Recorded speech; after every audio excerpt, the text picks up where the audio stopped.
Lalu, Lin mengatakan sesuatu yang menempel di pikiran Beng. Lin berkata, walaupun Beng enggan untuk berbuat curang, tetapi kehidupan ini telah mencurangi dirinya. Maksud dari Lin sendiri adalah walaupun ia dan Beng merupakan murid yang pintar, tetapi mereka berdua tidak seberuntung teman-teman mereka yang lain yang terlahir dari keluarga yang kaya raya. Kemudian, Lin memberikan alamat markas mereka kepada Beng. Keesokan harinya, seperti yang diduga, Beng datang ke markas mereka.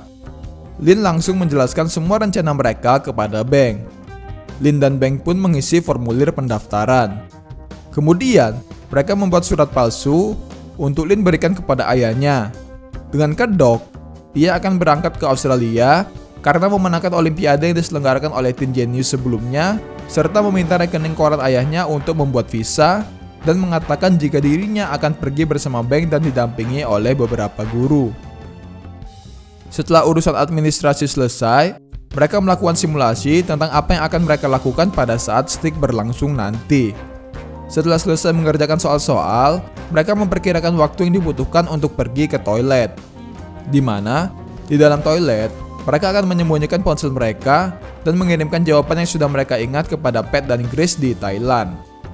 Dari aksi yang akan mereka lakukan ini, Beng akan mendapatkan sekitar 414 juta rupiah, sedangkan Lin akan mendapatkan sekitar 818 juta rupiah.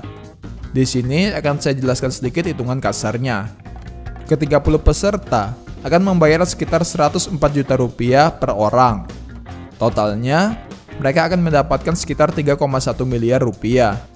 Dari 3,1 miliar ini akan dikurangi dari pendapatan Lin sebesar 818 juta dan Beng 414 juta rupiah menjadi sekitar 1,8 miliar. 1,8 miliar ini akan dibagi 3 ke Pat, Grace, Tong, dan sisanya akan digunakan untuk menutupi total biaya dari aksi yang mereka lakukan ini, seperti tiket pesawat, pembelian pensil dan percetakan barcode-nya, dan juga ojek. Mohon maaf jika ada kesalahan, karena ini merupakan gambaran kasarnya saja. Sebelum pergi ke Australia, Lin meminta mereka semua untuk mensimulasikan tentang apa yang akan mereka lakukan jika nanti aksi mereka ketahuan dan ditangkap oleh panitia. Lin menanyakan apa yang akan dilakukan oleh Pat jika Beng sampai ketahuan. Pat menjawab jika ia tidak mungkin berteman dengan seorang pecundang yang berakhir di tempat pembuangan sampah karena dipukuli. Seketika, Beng langsung mengajar Pat, dikarenakan ia tidak pernah memberitahukan kepada siapapun jika dirinya dibuang ke tempat pembuangan sampah. Ini berarti dua pria yang memukuli Beng sebelumnya adalah orang-orang suruhan Pat. Karena perbuatan Pat ini, Beng gagal mendapatkan beasiswa di Singapura. Dan juga, Beng berniat akan mengundurkan diri dari aksi yang akan mereka lakukan itu. Kemudian, Pat membuang harga dirinya dan meminta Beng untuk tetap melanjutkan aksi yang sudah mereka rencanakan matang-matang tersebut. Tetapi, Beng yang sudah sangat marah menolaknya dan pergi meninggalkan mereka. Pat memberitahukan Lin dan Grace hal itu dilakukannya agar Beng mau bergabung dengan mereka. Beng yang awalnya ingin keluar dari rencana mereka mengurungkan niatnya ketika melihat iklan tentang masa depan dari usaha laundry. Saat Lin mengajar Beng, Lin pun kaget karena Beng memutuskan untuk tetap menjalankan rencana yang sudah mereka bangun. Lalu, Lin dan Beng bergegas untuk pergi berangkat ke Sydney, Australia. Sesampainya di Australia, Beng berterima kasih kepada Lin karena tanpa dirinya, mungkin Beng tidak pernah pergi ke luar negeri. Lin pun berfoto bersama dengan Beng dengan Sydney Opera House sebagai latarnya. Sesaat sebelum ujian stik dimulai, Lin dan Beng menyembunyikan ponsel mereka di penutup kloset. Ujian pun dimulai. Di sini, Lin dan Beng menyelesaikan ujian mereka dengan sangat cepat, mengalahkan para pelajar-pelajar lain yang mengikuti ujian tersebut. Setelah selesai, Lin dan Beng masing-masing mulai menghafal jawaban mereka. Waktu ujian pun habis. Pada saat jam istirahat, Lin dan Beng bergegas pergi ke toilet untuk mengirimkan jawaban mereka kepada Pat dan Grace. Setelah mendapatkan kunci jawabannya, Grace dan Pat langsung dengan cepat mencetak barcode yang berisikan kunci jawaban ke pensil-pensil yang sudah mereka siapkan. 10 menit kemudian, sesi ujian kedua dimulai. Setelah waktu sesi kedua berakhir, pengawas langsung meminta mereka untuk lanjut mengerjakan sesi ketiga. Dengan cepat, Lin dan Beng menyelesaikan ujian tersebut dan kembali mengingat jawaban mereka. Setelah sesi ketiga selesai, pengawas memberikan waktu 10 menit untuk istirahat. Sialnya, toilet wanita sedang penuh. Lin pun harus rela mengantri bersama para pelajar yang lain. Sementara itu, pada saat di dalam toilet, pengawas ujian menggedor-gedor pintu toilet Beng karena Beng sudah terlalu lama di kamar mandi. Dengan tergesa-gesa, Beng berhasil mengirimkan kunci jawabannya. Karena sangat panik, Beng menjatuhkan tutup kloset yang berada di pangkuannya. Beng yang takut aksinya diketahui, mencoba untuk menceburkan ponselnya ke dalam kloset. Namun, ponsel tersebut tidak mau meluncur ke bawah. Alhasil, Beng ketahuan telah membawa ponsel oleh pengawas ujian. Di sisi lain, Lin berhasil masuk ke dalam toilet tempat dirinya menyembunyikan ponsel. Belum sempat mengirimkan jawabannya, ia sudah didatangi oleh pengawas yang meminta dirinya untuk kembali ke ruangan ujian. Agar tidak ketahuan, Lin menyembunyikan ponselnya di dalam sepatu. Di luar kamar mandi, ia melihat Beng yang sedang ketakutan saat diinterogasi oleh pengawas. What did you do? Ketika Lin kembali ke ruangan, semua peserta ujian sedang diperiksa oleh pengawas. Lantas, Lin berpura-pura mengambil air minum dan memindahkan ponsel yang berada di dalam sepatunya ke dalam tempat minum. Kemudian Lin kembali ke ruangan dan sesi keempat dimulai. Sebelum mengerjakan ujiannya, Lin menuliskan terlebih dahulu jawaban yang tidak sempat ia kirimkan ketika di kamar mandi tadi, agar dirinya tidak lupa. Setelah itu, Lin mengerjakan soal-soal ujian tersebut.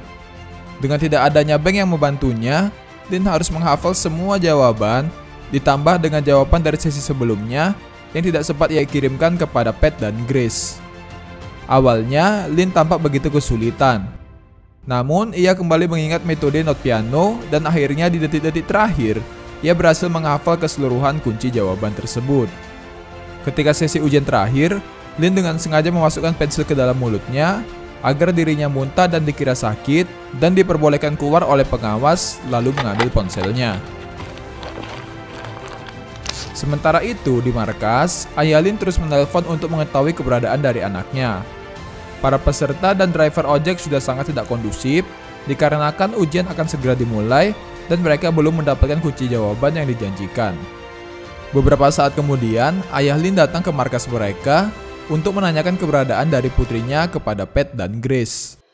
Setahu ayahnya, hari itu Lin akan pergi ke Australia untuk mengikuti sebuah olimpiade yang diadakan oleh Teen Genius. Tetapi, Lin meninggalkan surat izinnya sehingga mustahil jika Lin benar-benar pergi ke Australia untuk mengikuti sebuah olimpiade. Karena tidak tahu harus menjawab apa, Grace memberitahukan jika sebenarnya Lin dan Beng telah berpacaran dan mereka secara diam-diam pergi ke Australia untuk berlibur. Ayah Lin pun mempercayai hal itu. Kembali lagi ke Lin berhasil keluar dari tempat diselenggarakannya ujian tersebut. Pengawas yang curiga dikarenakan mengetahui jika Beng dan Lin berasal dari satu sekolah yang sama pun mencari-cari keberadaan Lin untuk kemudian menangkapnya. Hingga sampailah Lin di stasiun kereta api. Ternyata pengawas ujian yang mengejarnya juga sudah sampai di tempat itu. Sambil berjalan, Lin mengirimkan kunci jawaban itu kepada Pat dan Grace. Namun sialnya, ponsel Lin terjatuh. Untung saja ponsel tersebut masih bisa digunakan. Di sini, Lin juga ketinggalan kereta api. Sambil melarikan diri dari kejaran pengawas ujian, Lin terus mengirimkan kunci jawabannya. Hingga tanpa sadar, Lin sudah berada di jalan buntu. Lin sudah berhasil mengirimkan semua kunci jawaban kepada Pat dan Grace. Di markas, Pat, Grace, dan Tong berhasil membagikan pensil-pensil yang berisi kunci jawaban tersebut. Akhirnya, mereka bisa pergi ke tempat diselenggarakan ujian stick dengan tepat waktu. Sekarang tinggal memikirkan bagaimana caranya Lin bisa kabur dari pengawas ujian. Lin mengkonsumsi beberapa makanan dan minuman dalam jumlah banyak agar dirinya bisa muntah dan berpura-pura sakit. Tetapi sayangnya, pengawas ujian tetap membawa Lin ke kantor pusat untuk kemudian mereka interogasi. Di kantor, Lin merasa kasihan melihat Beng yang sedang diinterogasi. Kedutaan perwakilan Thailand di Australia memberitahukan Lin, jika hukuman akibat perbuatannya ini, Beng tidak diperbolehkan mengikuti stick seumur hidupnya. Sedangkan pihak penyelenggara hanya akan membatalkan nilai yang sudah Lin torehkan pada saat ujian STIK tersebut. Singkat cerita, Lin dan Beng pun dipulangkan kembali ke Thailand. Di bandara, Lin disambut dengan penuh gembira oleh Pat dan juga Grace. Karena keberhasilan mereka ini, Pat mengajak Lin untuk berpesta di rumahnya bersama dengan murid-murid yang lain. Tetapi, karena Pat dan Grace seperti tidak peduli dengan apa yang terjadi dengan dirinya dan juga Beng, Lin memutuskan untuk tidak lagi mau membantu Pat dan juga Grace. Lagi pula, pada saat di universitas nanti, soal-soal yang akan diujikan kepada mereka bukanlah pilihan ganda, melainkan esai. Sehingga mustahil rasanya jika Lin bisa memberikan contekan kepada Pat dan Grace. Mulai dari sini, Lin pun tidak berteman lagi dengan mereka berdua. Tak lama kemudian, ayah Lin datang menjemput Lin di bandara. Kemudian, ayah Lin memarahi dirinya karena setahu ayahnya, ia pergi berlibur diam-diam bersama dengan Beng kekasihnya ke Australia. Lalu dengan penuh rasa penyesalan, Lin memeluk ayahnya dan mengakui semua perbuatan yang sudah ia lakukan selama ini.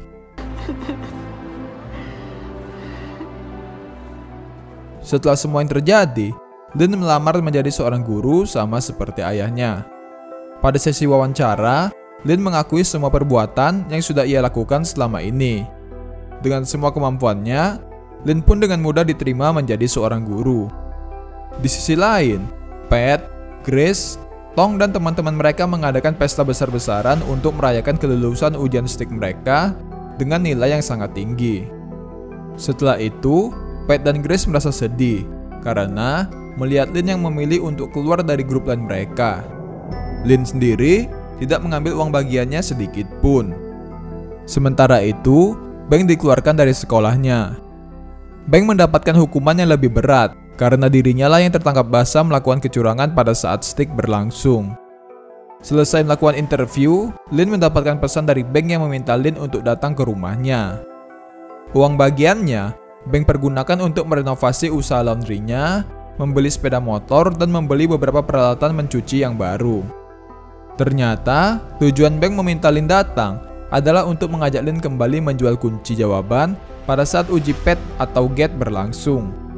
PET atau GATE sendiri mirip seperti STIK, tetapi dengan skala yang jauh lebih besar lagi. Beng sudah menghitung, dapat pekerjaan kali ini, mereka akan mendapatkan sekitar 4,1 miliar rupiah. Beng berani melakukan pekerjaan ini lagi karena ia sudah tahu, jika mereka tertangkap, mereka tidak akan dipenjara. Tetapi, Lin tetap menolak ajakan dari Beng itu. Karena menurutnya tidak ada harga yang pantas untuk bisa membeli sebuah kejujuran. Beng mengancam, jika Lin menolak ajakannya, Beng akan memberitahu semua orang bahwa Lin adalah dalang di balik skandal STIK. Tak hanya itu saja, Beng juga berniat melaporkan semua murid yang terlibat dalam aksi mereka. Tetapi, Lin tetap menolak ajakan Beng dan pergi dari tempat itu. Setelah itu, dengan ditemani oleh sang ayah, Lin mengakui semua perbuatan yang ia lakukan kepada pihak yang menyelenggarakan ujian STIK. To record your confession to the suspected cheating on the STIK. Lalu film pun berakhir.